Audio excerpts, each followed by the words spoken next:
this festival, you can get people in at any hour of the day or night. Oh, that's true. Because I attended, this is the third one I've attended this morning. I think the first one was out of Sri Lanka. Wow, that's nice. But I'm really enjoying that. Yeah.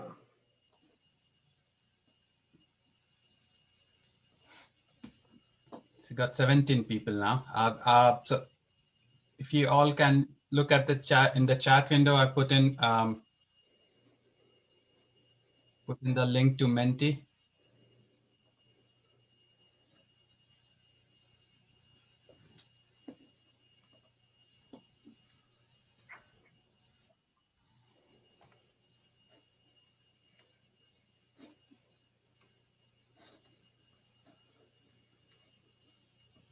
Giving you homework.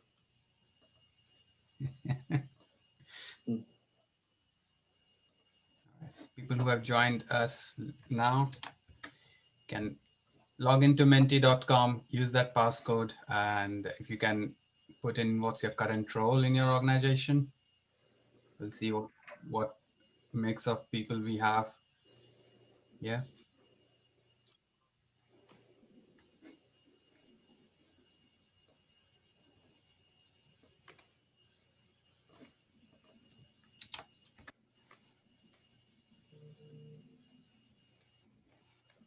Should we move forward with Menti? Toby, what do you think? Yeah, absolutely. So you want me to show that slide, or you're showing? I'm sharing my Menti's. Okay, you're sharing right now? Yeah, I'm sharing right now. Okay, all right, okay. All right. So if you all can join in onto the Menti and put in what's your current role. So you've got product developer, Agile Coach, Scrum Masters, staff software engineer, technical lead, senior Scrum Master, senior product manager, director, coach. Nice mix, I would say. Scrum Master learner. That's new, Scrum Master learner. I've never heard I this. like that. I like that. So that's a nice one, Scrum Master learner. Yes, we all are, right? Absolutely.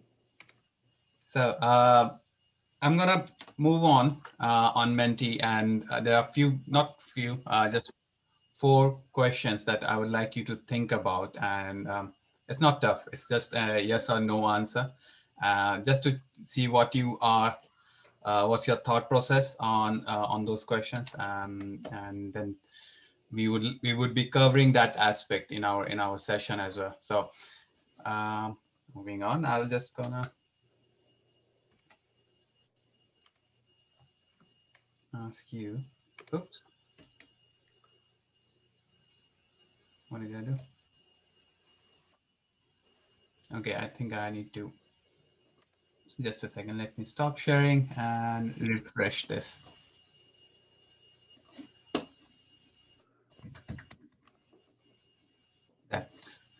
That's what happens when you do a trial run before your session. and forget to reset the results. We have 28 people so far. Welcome, everyone. All right, so I'm going to present again.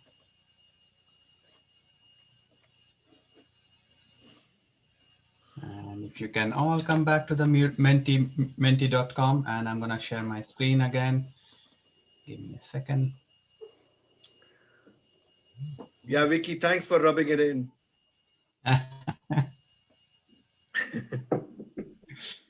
All right. I'll wait for everyone to join in, and then we'll move on to some questions.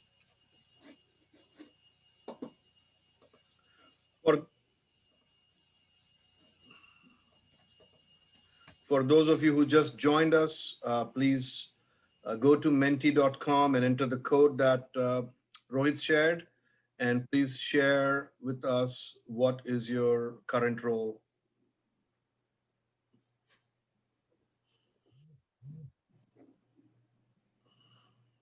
Okay.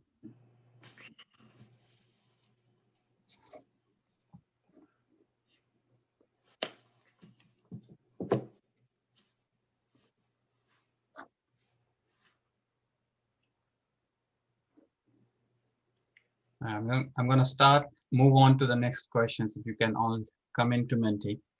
Let's see. What do you think of question 104? And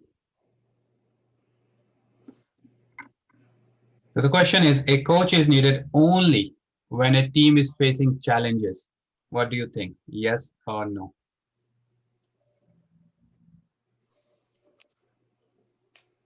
Only when a team is facing challenges. How'd you answer it? Yes or no? Click on it. Just click on it. Yeah. Yeah, your Menti on your phone or wherever you're accessing it from, it should give you that. All right. So no, a coach is needed for a team to just get moving forward. They are not just an impediment remover. They are not just there for helping you with challenges. Let's look at the next question.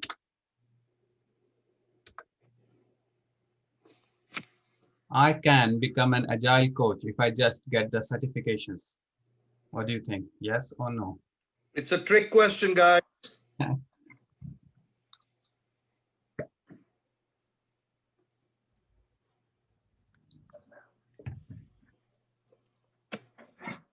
All right. Nope.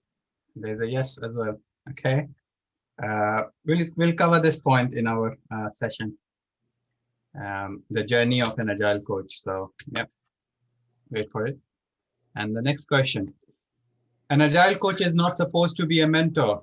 What do you think? Yes or no?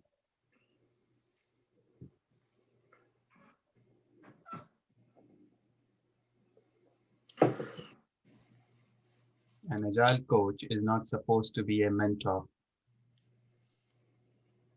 3, 2, 1. Time's up. Double negative. Yes. Yes. You got it. There has to be some fun, right? Can't just give it straight. The next one and the last one. So don't worry, it's not going to be long for you to move on to start our session. So the last one is only a Scrum Master can become an agile coach.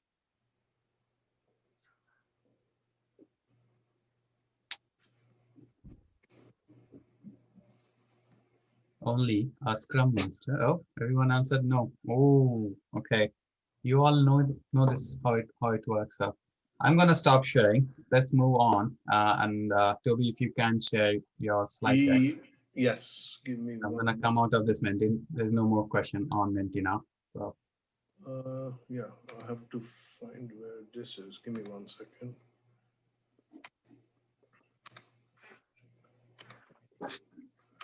Okay, can you please confirm that you're able to see my screen? yes, Toby. Cool. Okay. So the way we designed it was we thought while people are waiting and trickling in, we'll start with facts and myths and get some of those out of the way. And we will be busting some myths along the way, all throughout the session today. So once again, a warm welcome to everyone and thank you for joining us. Before we get started, I want to introduce each other. So Rohit, my partner in crime, is an Agile coach, a lead Scrum Master. He's an ICAgile authorized instructor. Last week, he earned and received his ICF ACC certification. So he's a credentialized credentialized coach. So congratulations on that. Thank you. And as you can see by the infographic here, he's got bunch of certifications in different areas. He's an excellent trainer and a passionate Agilist. And he has been playing an active role in the Agile 20 Reflect Festival. So thank you, Rohit, for being my partner in crime. Thanks, Toby. So, so for me to introduce Toby, it would take the whole session, but I'll keep it short. Toby lives in Washington, D.C. with his family. He has played different roles. He is spread across different domains. Scrum Master, Agile Coach, Enterprise Agile Coach. He has been working in Agile world from 2008 or more. I should 2008, say. Yeah, he likes sharing his experience with the community. He started the Loudon Agile Meetup group. From the time I've known Toby, I've seen him passionate about two things: talking about Agile and talking about his health style. Um, so you had to rub that in, didn't you? yes, I had to, right? So yeah, it's fun to work with Toby, fun to know Toby and share this platform with him. So we are checked in. And how do we want to progress, Toby? All right, so let's talk about why we are here today. I'm not going to read all of this, but the premise is that agile coaching is relatively a new role, and there is a lot of confusion with people, and a lot of times people don't get the right guidance. There's a bunch of certification bodies, but those are certification bodies. But what are the attributes? What are the skills? What are the different knowledge areas that an agile coach should possess? And how to actually make progress? How do you become one? So I will share a personal story. When I was Scrum Master for many years and I wanted to be an agile coach, if I applied for a job which was agile coach, they said, no, but you've never played that role. How can we give it to you? And in the organization where I was working for the federal government projects, so I was in a certain labor category for Scrum Master, and for Agile Coach, it was a totally different labor category. We can't just switch you from one labor category to the other. So how do you become an Agile Coach when you're not one? Was a big dilemma for me. And this was way back when there were not these paths, well established. It was not well known. So the idea here, so Rohit and I thought, why don't we put together something for folks who are aspiring to be Agile coach, or they are already an Agile coach, but want to learn what does the career path look like. The other challenge that I want to talk about is that as opposed to traditional roles, such as, if you are a business analyst or you are a project manager or you are a developer, those tracks are very well defined. A developer becomes a senior developer, becomes a tech lead, becomes a junior architect, and then becomes a solution architect and stuff like that. But in our agile world, all of us think of ourselves as servant leaders and try to bring the minimum or no focus on. But it's important for you to be growing, and for you to be growing, I think it's important to know what the path is and how do you get there.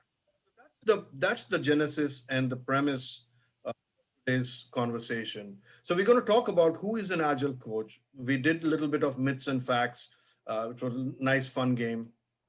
And then Rohit, who is a Scrum Alliance certified trainer, he's going to talk about the delta and the common things between a agile coach.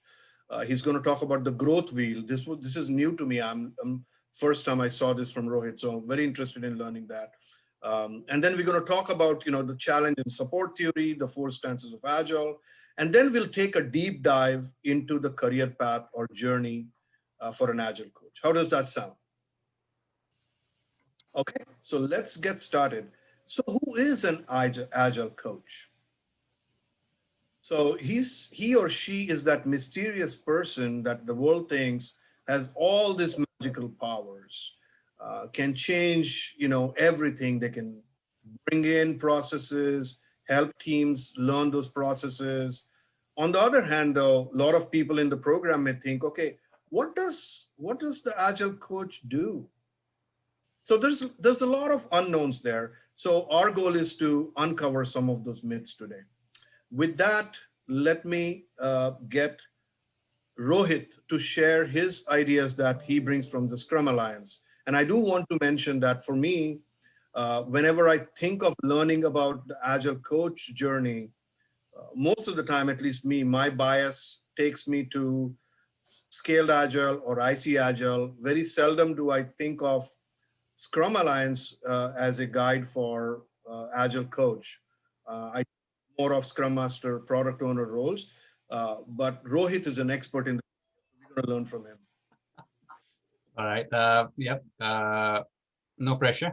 I'm No not pressure. sure if I'm an expert, but what I'm going to cover in this section is what about Scrum Master and Agile Coach. And when I hand it over to Toby in the second part of this session, he would go in detail into how of becoming a Scrum Master and Agile Coach. So if you look at where did the term Scrum Master came into picture? Well, it started, Scrum Guide started calling a role called Scrum Master. But where did the term Agile Coach came into picture? No. Would the words that you see on the slides, they are from the Scrum Guide. So they call out, coaching. These are some of the accountabilities of a Scrum Master. They say you need to coach a development team, you need to serve the team, you need to serve an organization, you need to serve the product owner. And there are a lot of terms they use: leading, coaching, mentoring, and enabling. And one of the key aspect is, how do you let go? It's not, they don't call you a manager. They don't call you, you would not see a term which relates to a command and control way. So how do you, without any command and control, enable or serve someone? So my aspect of my thinking of how do we move forward from a Scrum Master to a coach's role. Toby, if you move on to the next slide, I like to say, or I like to talk about how do we become more self-aware of where we are in terms of our own skill sets to enable a team, enable individuals, enable an organization. So there's a tool called Agile Coaching Growth Wheel. Some of you would know about it. If you, at the end of the session, I'm going to share this link with you. So this is a Creative Commons common tool. You can use it for your own self-awareness. It's basically gives you a list of things that you need to do and rate yourself in 5 categories, from starting from a beginner to a craft person, where it's basically telling you where are you in the journey. So it helps you identify where you are, and then where do you want to be in the future, and then pick the things that you would like to work on, and then move forward, make your action plans. This basically, when we created it in 2018 Scrum Alliance coaching retreat, we started with the Agile Coaching Competency framework from Lisa Atkins. And we said, you know what, we don't have to invent the wheel. We know these are some competencies or skills that a Scrum Master or a coach should have. Why not? Let's see what level of knowledge or skill set that each one, in the journey we can have. So if we are starting at a very basic level, or say, first year in our journey as a Scrum Master, where should we be? And then as we are learning new skills, where would we be, or what will we be doing? We will know different coaching skills. We will know different facilitation skills and tools and techniques. And based on those criterias or categories, we said, let's rate ourselves, and let's bring in our own self-awareness of our own skill set and where do we want to go. It's a very powerful tool. When we were at that time, in 2018, we did it face to face. COVID was not there, obviously. So we when we did it face to face, we said, we use the flow. We draw using masking tapes. We draw this picture, and said everyone, each individual to stand at the center and take steps in each section, in each category, and see where do you belong. And then we could create a spider graph of what we think, or what that individual thinks of their own skill set at that time. A very powerful tool for planning your next steps in your journey. All right, and I'll share the link. You can try it, and yeah, if you have any questions, do let us know at the end of the session, and or even reach out to us on LinkedIn, and we can try to help you out. So what else do we do as a Scrum Master or Agile coaches? One thing that we are always told, we are supporting transformation. But what's transformation all about? So, this is a quote from Peter Senge, who says, what, people don't resist change, they resist being changed. Moving out of a comfort zone is tough. We are all hardwired to stay in our comfort zone. Even a small change in our, when we used to be in office, we said, you know what, let's change our desk and get our teams closer to each other. Like, no, I don't want to change my desk. As it has my pictures, it has my family pictures. I don't want to change. Such a simple change, but we do resist it, knowingly, unknowingly. Even though if you are an agile coach or a scrum master, we do. And that shows how quickly we move out from our growth mindset to a fixed mindset, saying, this is my zone, I don't want to change. And if you think of bringing agility in an organization, in a team, or trying out something different which has never been tried out, you will see resistance. You will see people scared of moving out of their comfort zone. And that is where we come in as a scrum master or an agile coach. And for me, I don't think a scrum master cannot be a coach. A key skill of a scrum master is coaching. And I don't say, don't call me an agile coach. Even if you don't call me an agile coach, I will be in a coaching stance. And coaching stance happens, it's a personal habit. It's a personal habit for you to be in a coaching stance when you are working with an individual team or for an organization. The next thing that I want to talk to you about are the different stances. You can't always be a coach. You need to change your stance based on what you are observing. One of the key skills of a scrum master and agile coach is to start observing what's going on in the system, what's going around you, what's happening in the team. All right. So I use what is called as a will and a skill metrics, which basically talks about if you create a quadrant like this, and if you find someone, an individual or a team in a high skill area but a low will, people working on a legacy application, they don't want to change, they are happy with whatever they are doing. This is where you can't just coach them. You need to mentor them. You need to motivate them. You know what? There is something good. There is something challenging out there. Do you want to try it? We will help you. We will build a safety net for you. Don't worry. Go try it out. And it's very interesting. That's where you need to mentor them. Low will, low skill, where people are not willing to do anything.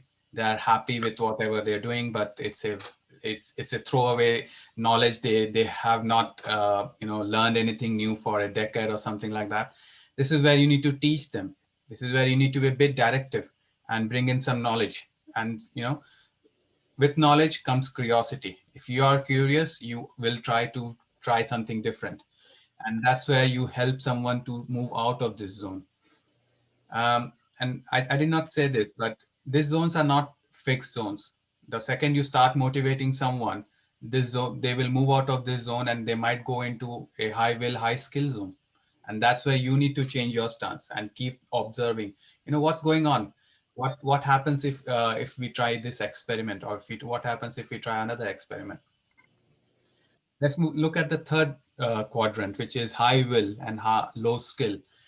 People are willing to learn something, but they can't, they don't have the skill set, but they would like to learn something new. This is where you might have to guide them. This is you might say, you know what, there's another team. There are some learning videos on YouTube. There are some learning videos on Udemy. Go try it out. Go read that. Come and share it with us. Come and share it within the organization. Share it with the team. Learn, practice it, and facilitate those sessions maybe, and help them learn something new. And when they have learned it, they might go into high will and high skill. And that is where you need to empower them, build that psychological safety where you know what, don't worry. If you fail, it's not a failure. It's a learning cycle. We learn something, a way of not doing things in that way. We might, bring in something different.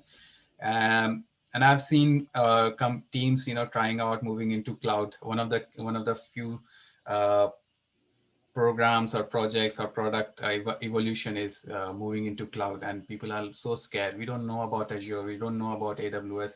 Don't worry, go try it out, learn.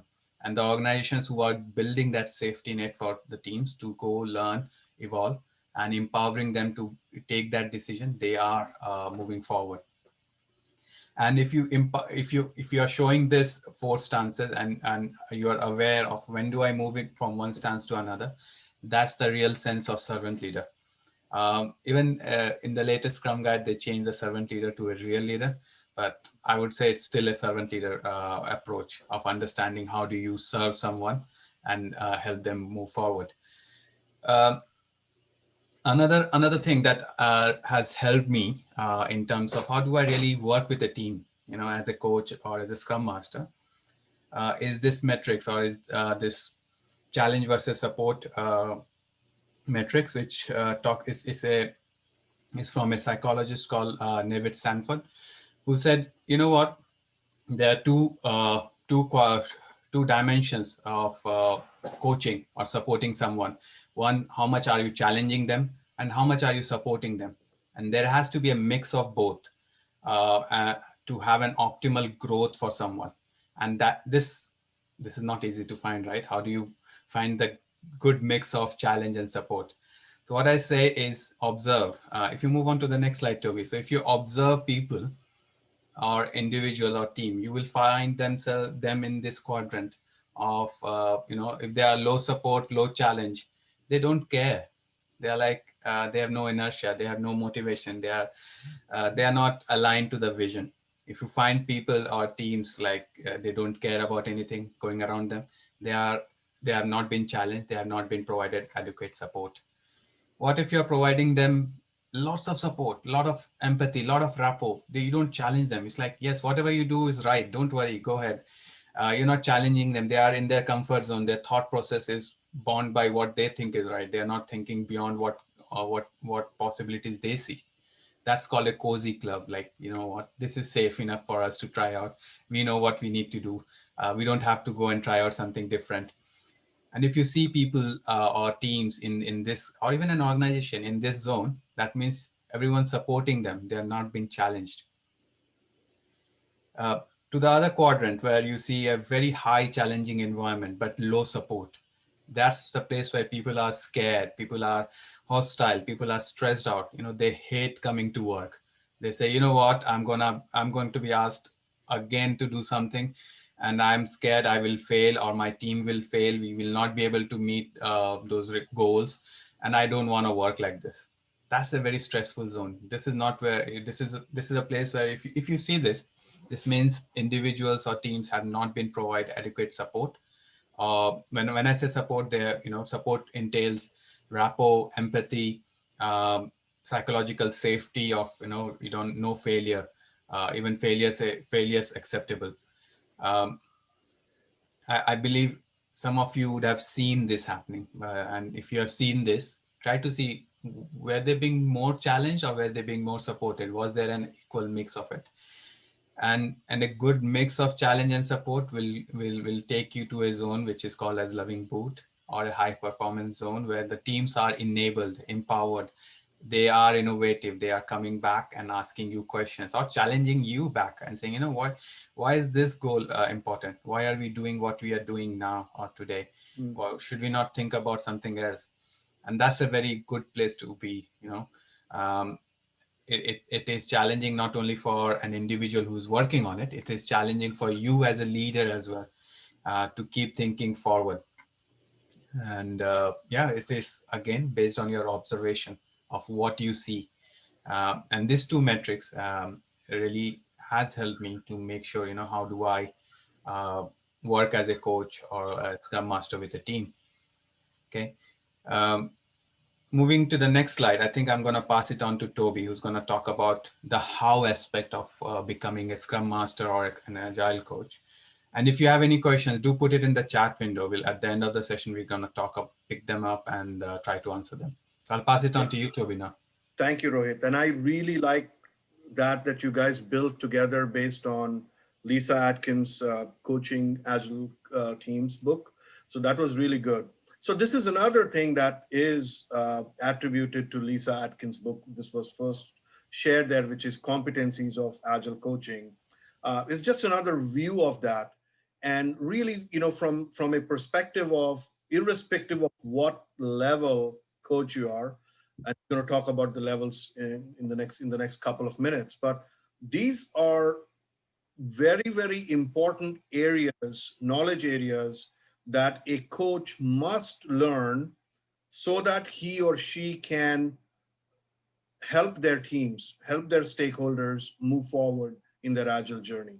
So if you think about it, as a quadrant, on one side, you have the people and culture related, right? This is where you're doing the coaching, you're doing the mentoring.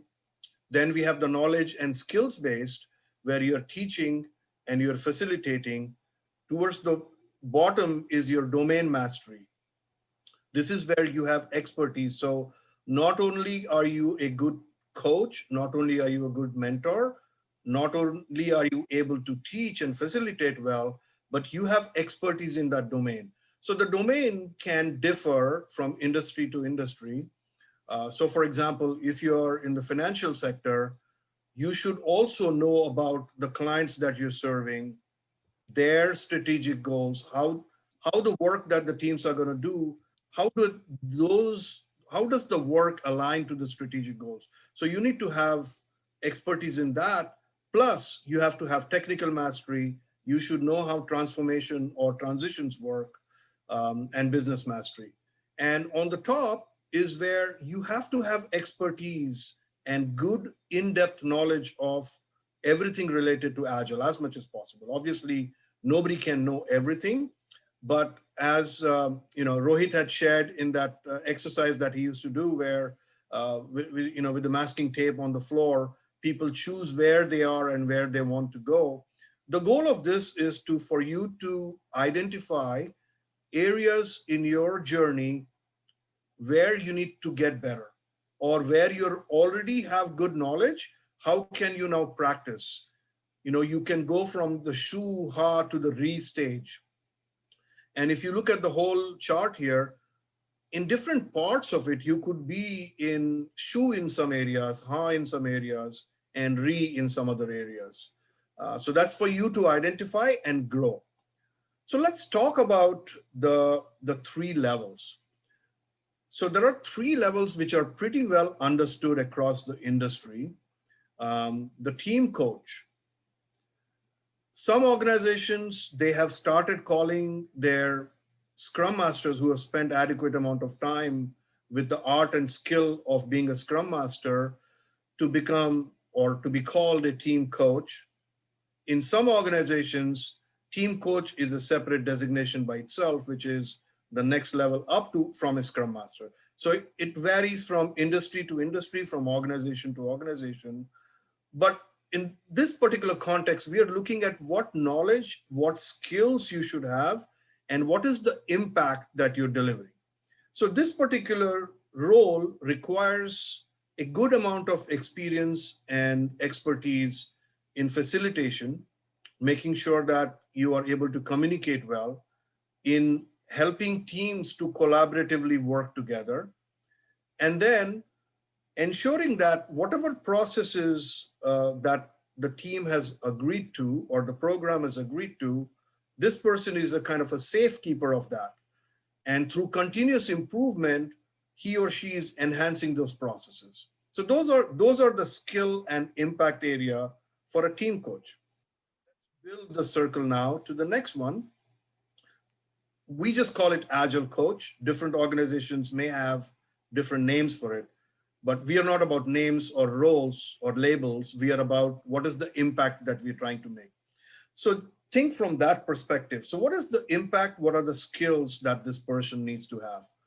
So this person specializes in developing high-performing teams. So you bring in teams, and over a period of time, you go through the Tuckman's law, forming, norming, storming, performing.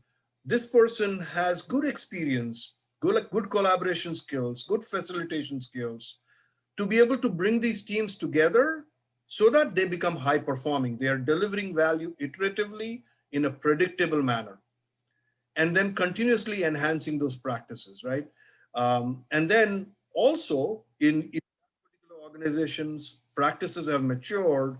Now this person helps to scale those practices across. A lot of organizations start with one or two teams and then scale it, roll it over to other parts of that organization. So this person plays that role as well.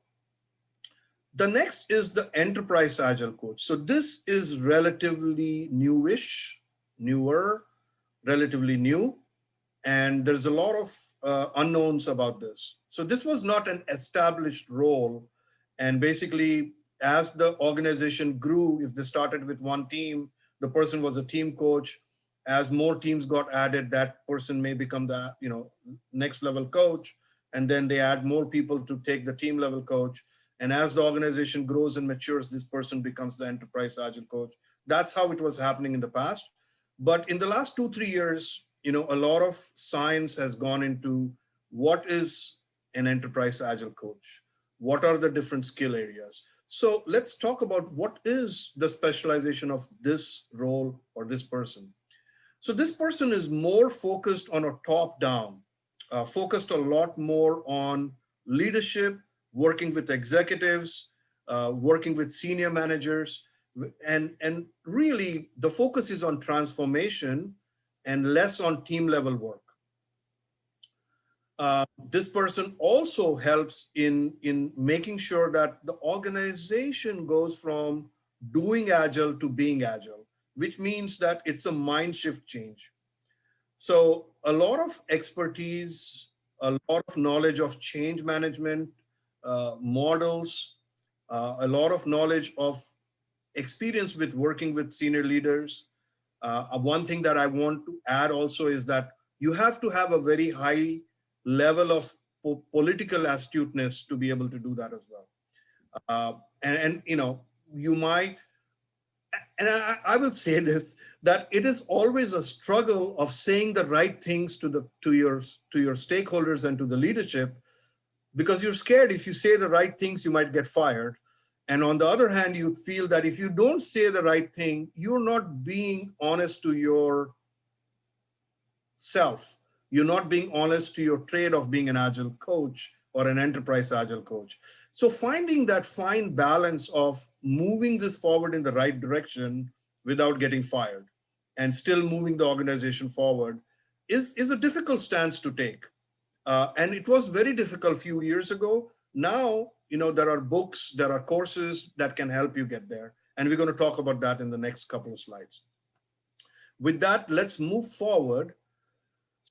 While preparing for this session, I was looking at, different sites, books to say, hey, what are the different knowledge areas that an agile coach, irrespective of the level 1, 2, 3, or I shouldn't say 1, 2, 3, team level agile coach or enterprise agile coach. And these are the words that, came up, that floated to the top. And I created a word cloud out of it. If anybody wants to take a picture of it, you can, or we're going to send this slide over anyway. But you may have different levels of knowledge of these areas. And I don't think it's expected that you know everything about everything, but you should know adequate and enough to share with your team to move them forward. And you should be able to dig deeper to get more information as needed. But depending on your organization's goal, your team's goal, and your particular domain, you should know all the aspects that are being used in that particular organization, depending on the framework being used, depending on the challenges or the culture of that organization. You will pull from these different knowledge areas. So with that, let's move to what are the skills and traits required of a coach. And I'm not going to go line by line or by sticky on this, but take a quick look at this. Some of these came from the competency chart from Lisa Atkins, and some of these Rohit and I brought it based on our experience. Emotional intelligence is a very important one. The way you come across, especially as you're growing from a team level coach to an enterprise agile coach, how you come across to people, how do people perceive you as, and then also helping your executives and leaders embody emotional intelligence, for them to understand, to create that self-awareness with them. So those things are very important. Organizational change management. It becomes even more important as you move from one level to the other. Most of the challenges that happen in any transformation is related to resistance to change.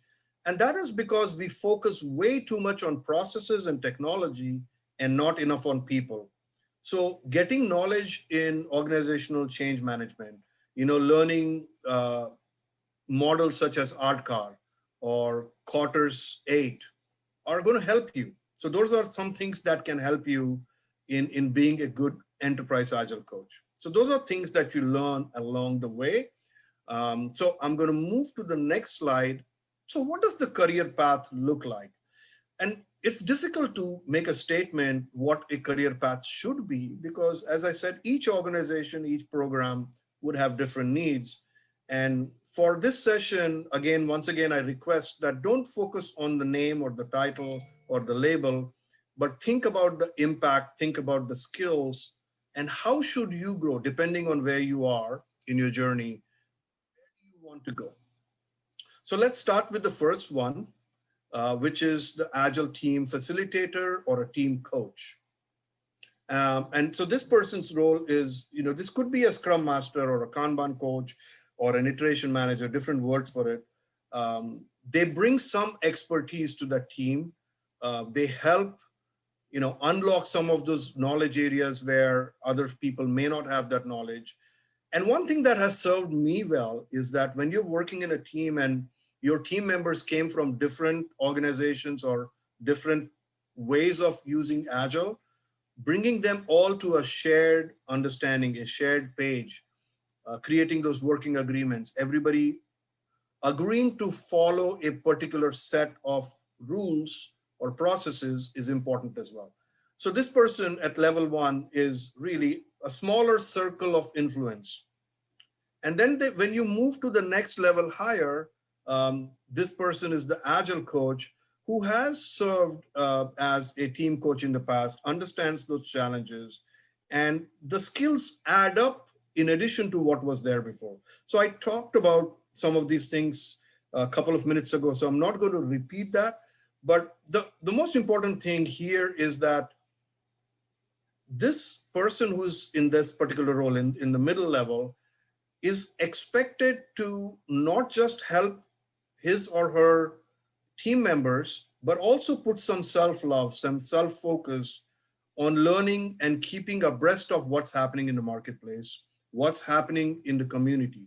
And I see so many coaches who've spent a good amount of time in that organization at that level, but they actually don't go outside of their organization to see what's happening in other communities, what other coaches are doing, what other organizations are doing.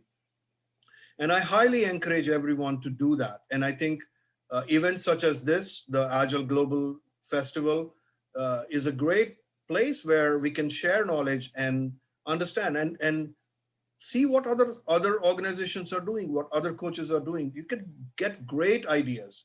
And sometimes I've learned more from conferences than from reading a book or actually going to a certification course. With that, let's jump to the enterprise level coach. So this person's main responsibility, as I said earlier, has to work with the leadership level. Change happens when leadership executives, senior managers, not only create that vision for the change, not only do they fund the change, but actually become part of the transformation journey. So the enterprise agile coach becomes a mentor, a coach, a guide, a trusted advisor at the leadership level. So you do require some specialized skills, some specialized knowledge areas to be able to work with executives. So a couple of things that we all know about working with executives. One, they have very limited time available. Two, a lot of them have a very short attention span. Three, they are very focused on impact. So if you as an enterprise coach are unable to get traction with them, unable to actually paint a picture of the as is and the to be and what the journey looks like. So any transformation starts with a transformation roadmap.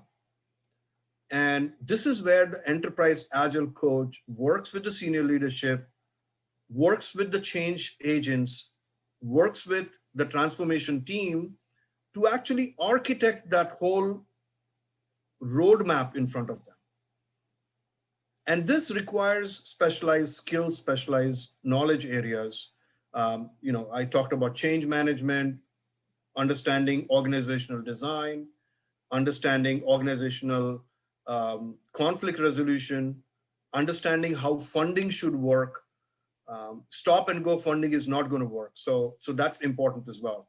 So this is a picture that shows how the progression in knowledge and happens.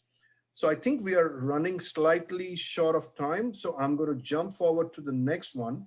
So the next 3 slides are established certification paths. But I do want to say that don't think of it just as a certification path, but think of it as these are courses where thousands of hours of research has gone into creating these knowledge areas, and think about it more as a validation of what you have learned. So one of the questions we had in the myths and facts was, can you become an Agile coach just by getting a certification? The answer is no, a big no. You cannot become any level of Agile coach just with a certification, but certifications help you in validating your knowledge and also help you in getting that recognition. And sometimes, for example, I work in the federal government industry. A lot of times it is needed when proposals and other things happen as well for business development. But there is a lot of negativity about certifications, and I just want to make it clear that certifications are not bad. But if you're doing certifications only for the sake of putting, 3 or 4 alphabets next to your name in LinkedIn, that's the wrong thing. If you're going there to learn, that's a good thing. So this is a path which is available for you, and I'm going to talk about a couple of others. So this is the ICAgile certification path, and it has 2 distinct, feathers in the peacock. We call it the peacock diagram. One is focused on Agile coaching. One is focused on enterprise Agile coaching. And there are 3 levels there. When we share the slide deck with you, it has a link. You can go and look deeper into it. The ones for enterprise Agile coach are more recent. One is called ENT and one is called CAT. These are focused on enterprise coaching and enterprise transitions. And I'm not trying to sell any certifications. I'm just trying to make everybody aware of what options are there. Rohit, would you like to share these, because you have so much expertise in Scrum Alliance? Yeah, I thought it will come to me. Yeah. So when I went for this, so I'm a CTC certified, but you know what? I did not go and say, you know what, I want to be a CTC. My journey, when I started looking at how do I become better as a Scrum Master, how do I become better in coaching, I wanted a goal to achieve, and it was not just because I wanted to become a CTC certified. I said I'll start my journey, and to reach that level, it took me a few years, and it was not just learning or going into some training or seminars or reading books. It was more of questioning my own approach of why I do what I do.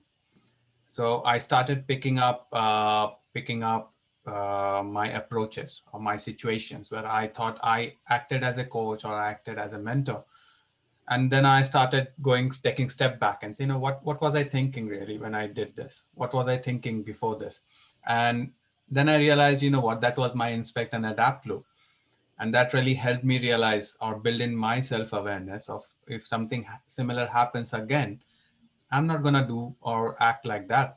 I'm going to work or change my mindset, and I would work like this. And that really helped me evolve as a coach, as a Scrum Master.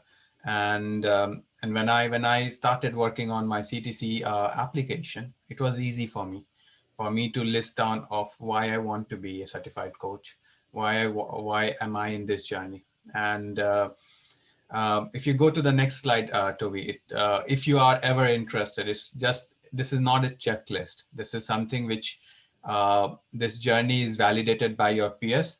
and it really helps you think of your own approach. It doesn't tell you, you know what, go and do this many hours of coaching without even being a successful coach. It will not work out like that.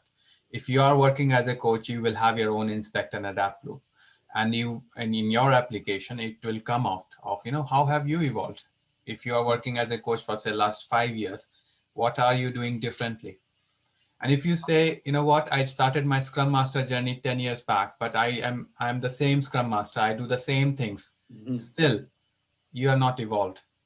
If you have done your inspect and adapt loop of, the way I worked as a Scrum Master 10 years back, that's it. That was a different Rohit. If you meet me now as a Scrum Master, I'm a very different kind of Rohit now.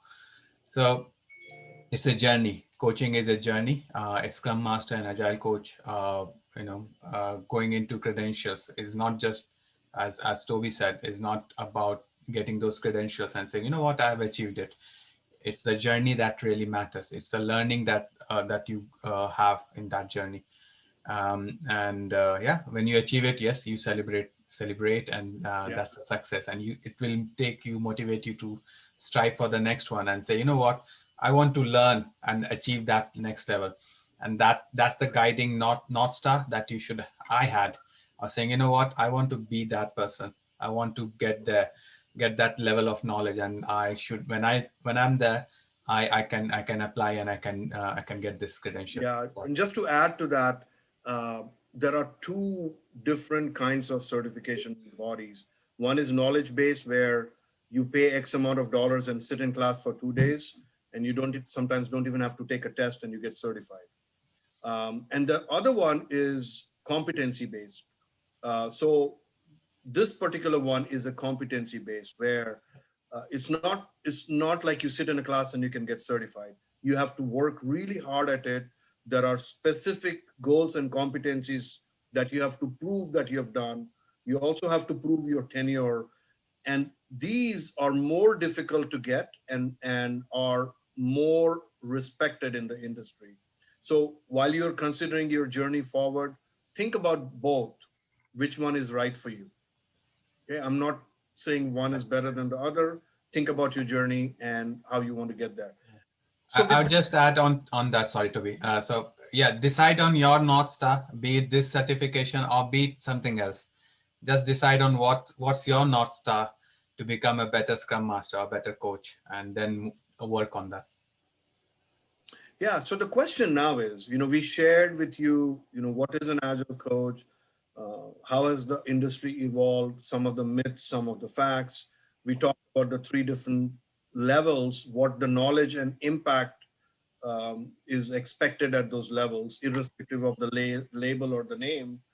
And depending on where you are, our question to you is, where do you want to go and how do you want to do it? What actions are you going to take? This is still in the beginning of the year, not too late to make resolutions.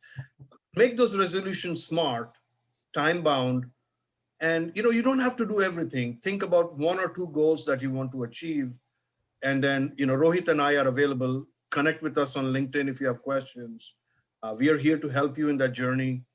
We also have a couple of books that we want to suggest if you are, if you really serious about reaching that North Star. So these are a couple of books. If you are absolutely new to this area, start with Lisa Atkins' Coaching Agile Teams book. That's the book that really got it started. The book on the rightmost, Coach's Casebook, that is really good as well, which is a series of interviews of real coaches. What are the challenges they faced and how they proceeded. If you want to learn more about making enterprise level changes, I really like the book by Eric. And this one is a classic, the one towards the left, The 5 Dysfunctionals of a Team. Definitely, that's a great read as well. So those are some books, and here are some more resources. We're going to share this with you. There was a question early on today. I'm going to jump to the questions part. There was a question early on today. Hey, can you guys share with us what the salary levels are for Agile coaches in the UK? Unfortunately, that's not an area of expertise for Rohit or me, and it is dynamic. It keeps changing. And I think COVID-19 has changed some of the dynamics as well. So I would say, go to your standard salary.com, payscale.com, Glassdoor, industry, look at the organization and do your research. But one fact is that if you go to LinkedIn and go to the jobs tab and look for Agile Coach, I think there are like 90,000 open positions right now for Agile coaches. Toby, if you can move to the resources slide, people would like to have a look at it again. If you have any questions, resources slide. Oh, sorry, my bad. Okay. There is, let's pick up some questions. We have a few more minutes left. So there was one question from Meenakshi. If you have any questions, just put it in the chat window. So first, Meenakshi was asking, how about having a coaching stance in everything we do, personal or professional? I mean, from the point of self-awareness and curiosity and being non-judgmental. Okay. Shall I go? Toby, yeah, please. Yeah, go ahead, Rohit. So from my perspective, yes, having a coaching stance or having a feeling that I can coach is a personal habit. You develop it by you practicing it, by being there, by being present there. So yes, if you are doing it, you do it in anywhere, be it personal, be it professional. It's your choice of how you wanna be, how you wanna act, how you wanna show your behavior in any way. So yes, it's a personal habit, and it takes practice. And the more you practice, the more you are mindful of how you are acting or reacting to a situation. Yeah, only thing I want to add to that, it becomes a habit and it takes time when you actually have to correct yourself. Instead of giving answers, you have to ask questions. And those questions must be powerful questions that can help the person you're coaching bring out the best from themselves. And at least for me, the challenge always was like for me to tell them, have you tried this? Have you tried that? Or why don't you do this? Or just do this, it'll be done. But coaching takes more time. Coaching takes more patience. Coaching takes more perseverance. But that's the right thing to do, is taking that coaching stance where you are helping that person find their answer for themselves instead of you giving it to them. Yep. Thanks for that, Toby. So yes, there are a lot of questions on, will we share the slide deck? Yes, we will. The video would be uploaded on the YouTube channel. Yes. And yes. Any more questions from anyone? Thanks. Thanks for your time. Thanks for coming in and listening to us. It's a pleasure to share our learning journey. Yeah, Archana, you have some question. I see. If you can unmute yourself. Thanks, Rohit. Thanks, Toby. Really appreciate this. This has been very helpful, and for trying to take that question about the salary. In terms of, I know early on, Toby, you mentioned the transition can be tricky because you have this catch-22 situation between getting a certification versus the opportunity. So how do you touched upon that, but the question is, how do you break through that situation of, do you first try and get a certification and then try to follow through, or how do you deal with that? Could you touch upon that, both of you? Yes. Especially from the UK perspective as well? So thanks. You want to go first, UK? All right. So for me, when I am hiring for my team to work with me, not to work under me, or what I look at is mindset. I don't look at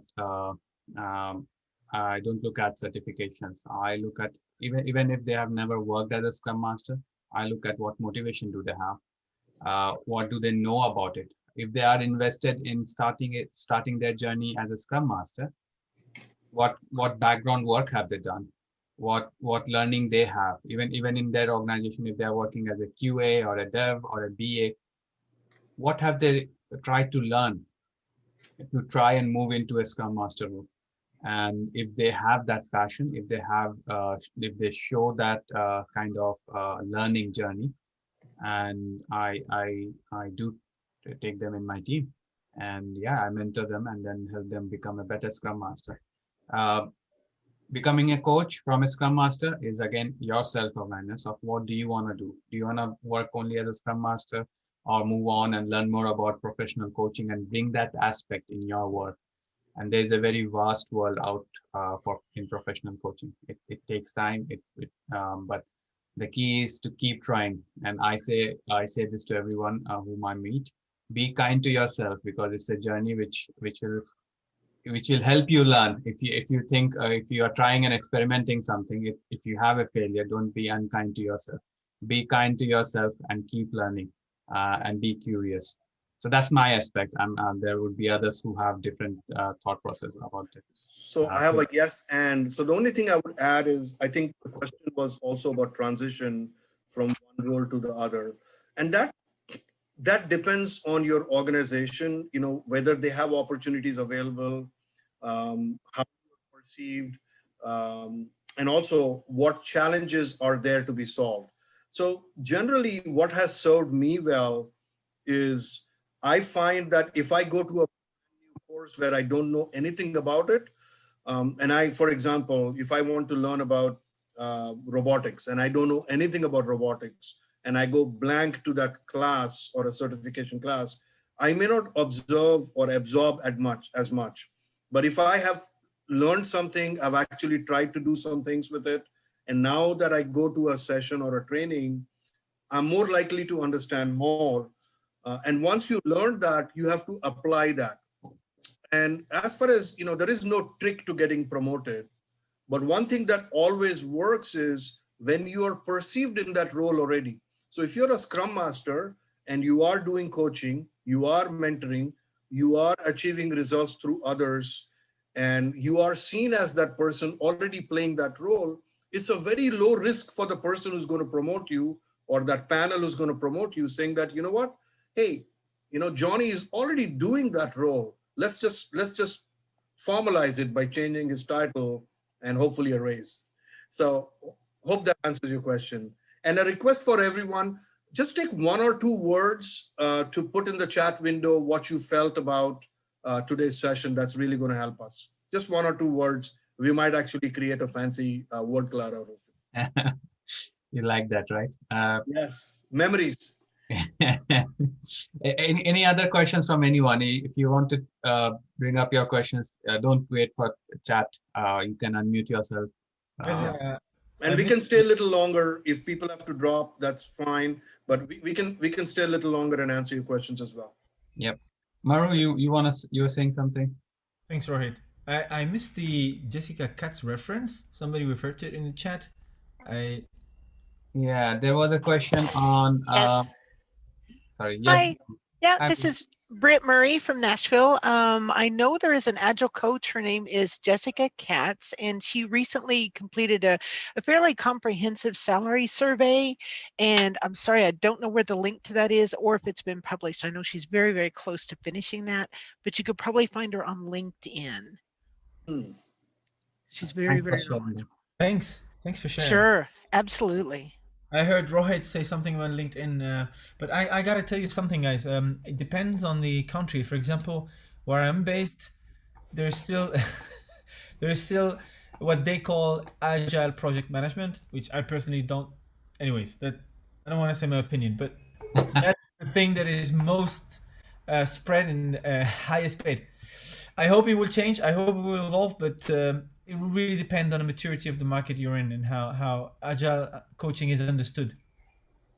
Yeah, I agree. So yeah, thanks. Thanks, Maru. Any other questions? Archana, did we answer your question, or you had anything else? Thanks, really appreciate that.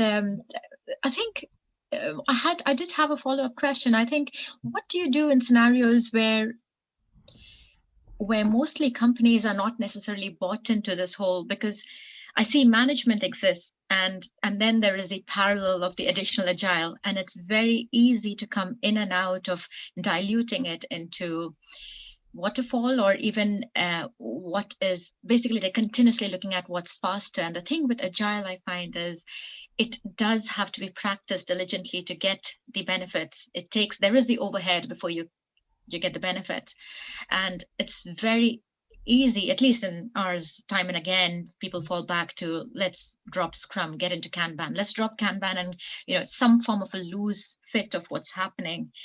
How do you, and in those kind of scenarios, imagining a career path within, I mean, it doesn't necessarily have to be within the company, but how do you actually, drive a roadmap ahead, with what feels right? I think Agile feels really right to me, and it's just trying to figure out what's the best way ahead. And from what you've mentioned, Rohit, and Toby as well, it depends on the progression largely within your company, because you have the domain knowledge and you build up a expertise in that area. So if you could kind of share some thoughts along that. Do you want to take this or? I can start and you can add anything. So that's actually a very, very good question, because it is really a challenge, right? So especially, I think the parts when you said my organization is part agile, part waterfall, and it's unclear whether they are going to be agile or not in the future. So my response to you would be that, what is your North Star? Where do you want to be? And is that shell, or is that place where you're working, is that limiting you? So for example, if I want to be I want to be a robotics engineer, and I know that my organization has a very small practice of robotics engineering. I don't know why I brought, it's just an example.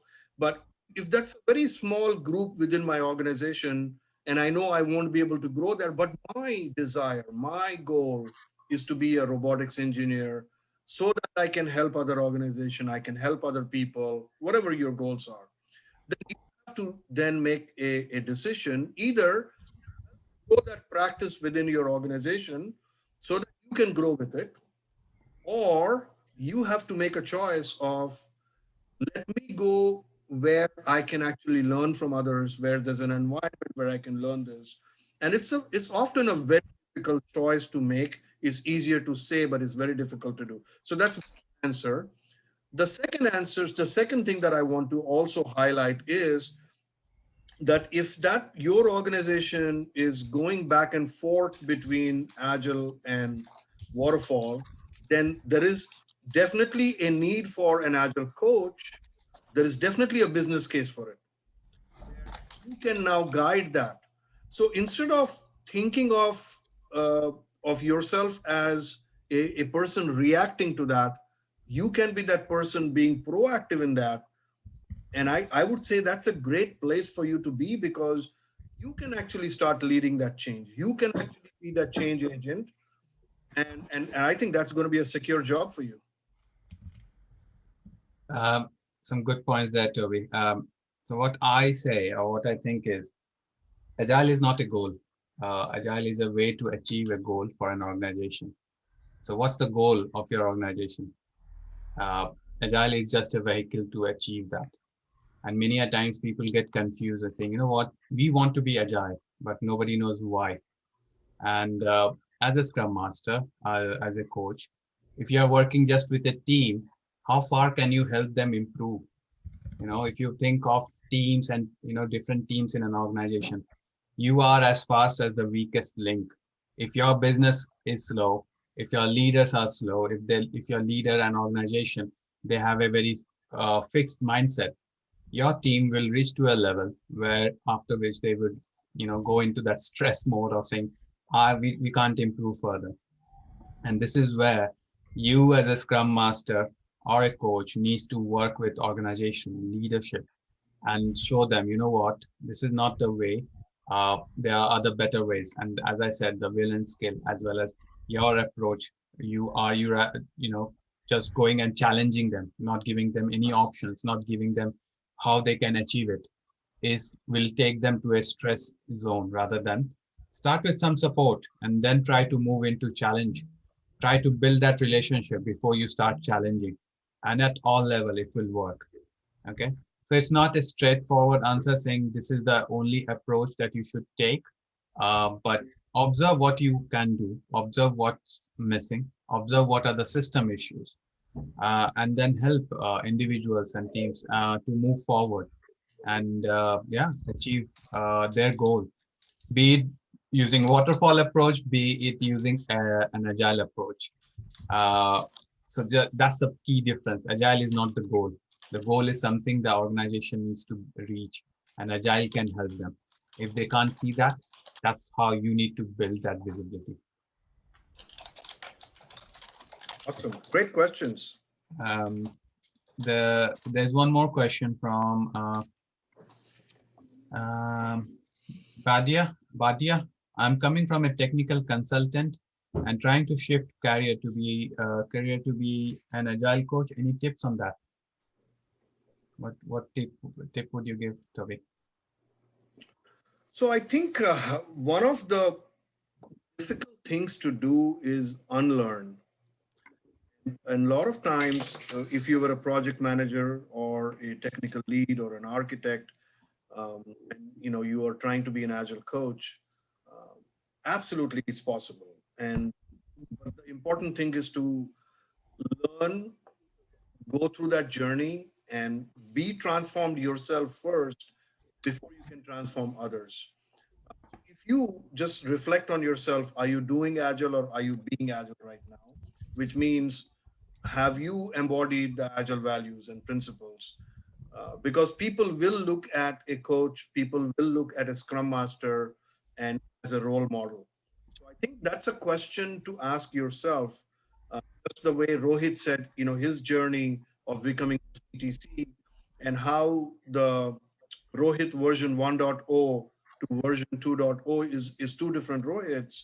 And the transition was iterative over time. I don't think in year number 2, Rohit was established fully as a Scrum Master, but he started with what he had through that journey. So my response to you would be, this conversation today, these books, these links, this slide deck can help you to explore more as to a simple thing that you could do is create a simple spreadsheet of what are the attributes and skills that are needed to be a coach. Create a truthful inventory of where you are, and that will give you the gap areas and you can focus on that. So that would be a starting point. And it's absolutely a myth to say that only Scrum Masters become good Agile coaches. Absolutely not.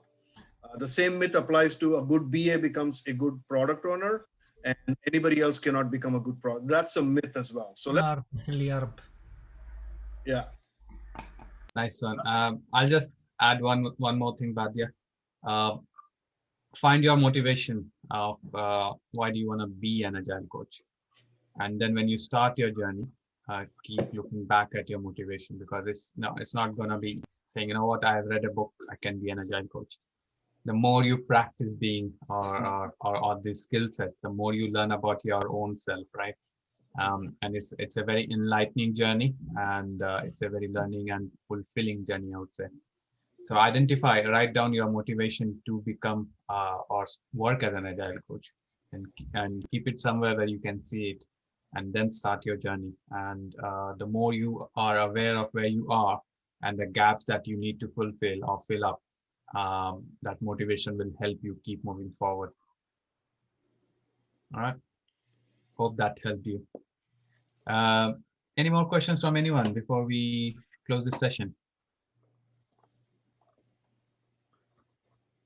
All right, great. Thank you so much, everyone, for attending and also staying with those questions. I think it was really nice to get those questions and personal reflections from everyone. And it's really great to see that you guys are actually thinking about it.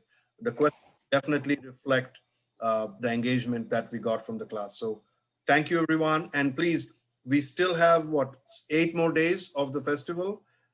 So there are lots more sessions going on every day.